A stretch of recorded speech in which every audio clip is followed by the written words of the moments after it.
Hello and welcome back, ladies and gentlemen, to some more Warhammer 2 and another tutorial for you, or a guide if you will. I think I'd rather call these guides. Now, I did the previous one on sieges and people liked them, they found them useful, and well, I figure it's time for another one that I really didn't have a great time finding, and that is about the Dark Elf or the Druchii slave economy and how it works. And how to best benefit from it, and how to get your capital settlement to make as much as 15,000 per turn. Essentially, this is a unlimited amount of money guide for the Dark Elves, because that's literally what you get. After turn 20, 30, 40, depends on how your campaign goes, you will not need any money. Like, this might as well be infinite, right?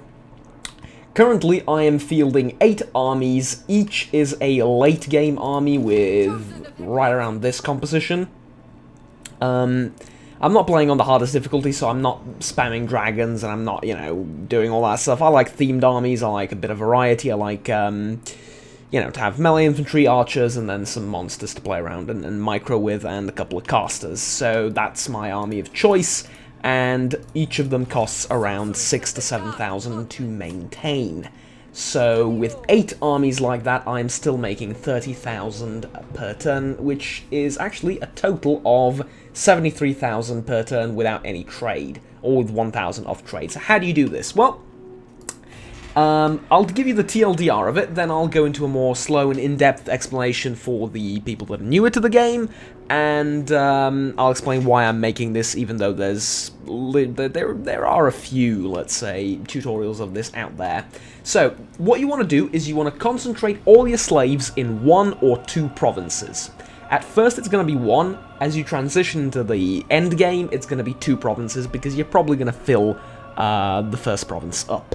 Which means what you want to do is you want to go stop slave intake in every single province except 1.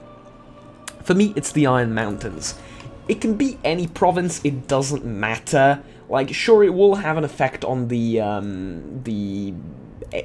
end thing, I suppose, on the bottom line. I think the ancient city of Quintex is really good because of its because of the vaults of Quintex, because it's like plus 100% income, and the public order penalty is nice, and so on and so forth, or the lack thereof is nice. But yeah, anyways, it doesn't really matter. Just pick one area, and then in it you want to construct in every single building slot. Oh, by the way, there should be 4. If you want to do it in 3, you can, but there's no reason to. There's plenty of 4 settlement provinces around, so I don't recommend doing it in, like, the Clawed Coast, but Obsidian Peaks, Iron Mountain, Haganeth, or the Road of Skulls, any way you want, you can do it. So, what you want to do is you want to hoard all the slaves here, and then get a load of these guys. These are the Khanite Assassins. Now, the reason you want these guys in your army is, that's the wrong character, is because of this. Increased slave income. So, essentially, you're never going to have Khanite Assassins in the game acting as agents. They're purely there for the economy buff. But each and every one of these is going to contribute several thousand to this number. Furthermore, you then also want to build a slave market and a black road on every single province, or on in every single settlement in the province. Okay? Slave market, black road. Slave market, black road. Slave market, black road. Slave market, black road. And that's more or less it. Right? Now, as far as leveling your characters is concerned, I leveled Malekith sort of to aid this, and I'll show you Malekith in a second. So I went down this, which reduces slave decline for all provinces. That's very good. There's also tech that helps you, and there's also landmark buildings that reduce slave decline. But none of this is essential. What's most important is that you hoard all of the slaves in one province, and build all of these buildings, and put all the Khanite assassins inside that province. That's it. And you're going to make an absurd amount of money. By turn 70 or 80, I had won the game. Now, I'm taking my time a little bit. conquering. This could have gone a lot faster, but I wanted to confederate all of the different Druchii lands instead of conquering them, and I especially wanted to confederate Harganeth, and these guys don't matter so much. But anyways, I also confederated Morathi, so I wanted to have the legendary lords. Basically, I didn't want to kill them. So that's effectively it. This does make doing rituals not really plausible. I mean, you can. There's nothing here that says you can't spend 375 slaves to perform this rite, but you just don't need to, right? The income from post-battle loot is completely redundant, and the income from the slaves is unnecessary, because during the entirety of the campaign, I have never ran out of money. And oh boy have I been spending it, right? I've built every single building as soon as I could, depending on the growth, and I've been constantly recruiting armies. Matter of fact, 27,000 income. I'm going to recruit another one, probably near the Black Ark, which is another piece of advice I do want to give you. Use the Black Ark to recruit stuff, because it's difficult to have provinces that are focused around recruiting. It'll boost your income even more, but more importantly, it's like a very useful thing to have. So yeah, definitely recommend using this thing to recruit. So let's go to Swamp Town and let's find ourselves, I guess, Death, Dark, Sword and Shield. I want to check. I'll do that off camera. Anyways, so why a tutorial like this if it's so simple and whatnot? Well, they're not exactly easy to find. Now, people like Legend of Total War and the Spiffing Brit have done videos on this, but they never really made them into a guide or titled them as such. So it's kind of difficult to find them unless you've already seen the video. And for a new player looking into the slave economy of Naggarond, or of any Druchii race, that's Dark Elves for those not so versed in the lore, it's kind of difficult to find, and what comes up in the search results most of the time is like Reddit posts and Steam forums where some guy will say, well, you know what, I just don't use slaves at all because, you know, yada yada yada. There's an infinite money exploit in the game, and it's not really an exploit per se, because it's difficult to sort of not see how this works. Like, it's kind of obvious how this works is what I'm getting at, right? Unlike the High Elf economy, which is potentially a little bit more powerful, but at the same time, like, you know, what the hell. Anyways. I do allow slaves on Titan Peaks, by the way, as well. Now, why am I doing that? I'm not entirely sure. I think I'm getting the settlement ready for the late game. I think. I don't know. Because I'm at 70% for the Iron Mountains. I'm going to fill it up eventually.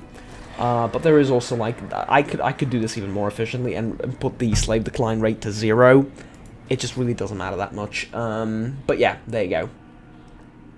So, like I said, like most of the guides aren't really that useful until you find specific videos that again aren't titled as guides.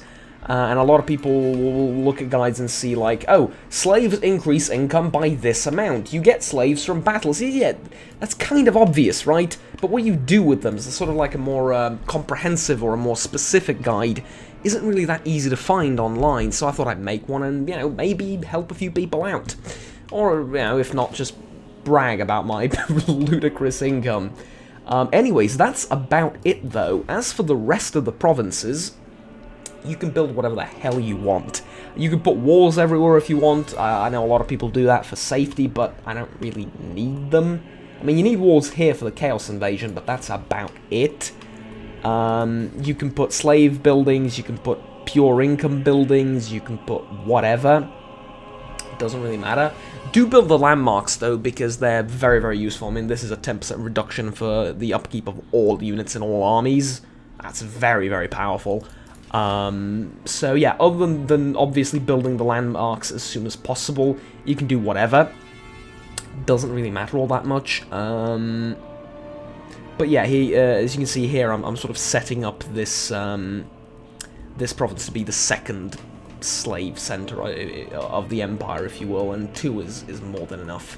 Because after that, I mean, you've practically won the game. You don't care about money. 2 is more than enough to fund the entire map, basically. 1 is enough for roughly half the map, and 2 for the rest of the map, by my rough calculations. I could be a little bit off, but, you know, it doesn't matter. Point being, you know, you could have 27,000, 20,000, 35,000 income per turn with this amount of money and this amount of spending. It's still infinite because you're never going to run out. You can't spend this money. I mean, you can recruit 15 armies, and they're not gonna do anything. Like, half of them you're gonna use, and the other half is just gonna sit there. So in reality, on paper, this is 27,000 income.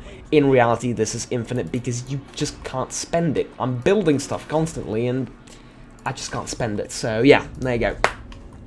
This does make the Druchii very boring, though, because turn 30 and you already have infinite money. What are you gonna do, you know? But obviously you can play on the legendary difficulty, you can challenge yourself by using, you know, only certain units or only certain armies, or, you know, not expanding into anywhere but your starting region and Ulthuan, or, whatever. You can put challenges for yourself, or you can simply not do this, not manage the slave economy this way, but if you want to, it is there for you, it is an option, and it is not something that CA is going to fix. At least I don't think so. They've mentioned that the High Elf economy might receive a rework eventually at some point, probably in Warhammer 3, but the Druchii economy is most likely going to stay, because as far as I know, they are aware of how this works, and they're alright with it. I guess the reason being it's not the easiest thing on Earth to acquire a large amount of slaves, because this really kicks off when you acquire a decent amount of slaves. I mean, early on it kicks off as well, don't get me wrong. I mean, you're never going to really struggle for money if you do this properly, but after around turn 30, 40, you never really struggle for money ever again. Point being, though, it's not exactly just an exploit where you just click a few buttons and you have infinite money. You do need to work for it a little bit. Speaking of, how do you work for it? How do you acquire slaves best? Well, looting as soon as you occupy a settlement is a sure way of doing it, and after every battle you get an option to get slaves and replenishment, and that's pretty much the best option out there. Experience is okay when you don't get a lot of slaves out of it, but like 9 times out of 10 I would go for slaves, if given the option to. So that said, there is another even more powerful way of doing things, and that is with the Black Flood province. Now, usually at the beginning of the game, Skaven will take over this province. That's very good. Why? Because they field huge armies of useless rats and literally slaves. Like, literally Skaven slaves, right? Or clan rats sometimes.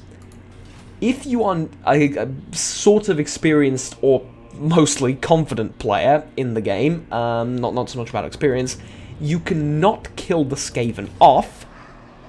However, this does mean you need to deal with Skaven corruption, so on and so forth.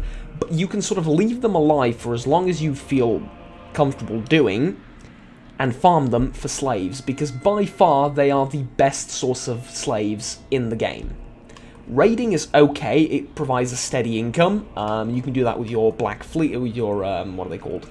Black Arcs. You can do that with a couple of armies that are not really focusing on expanding, so on and so forth. You can do it with them as well, but I feel like the best is just killing Skaven. And you start off very close to them, so there's another option for you, should you choose to do it that way. But, yeah, there you go. So, turn 107, the Chaos Invasion is roughly dealt with. I mean, there's probably some over here, but I've cleaned up all of this.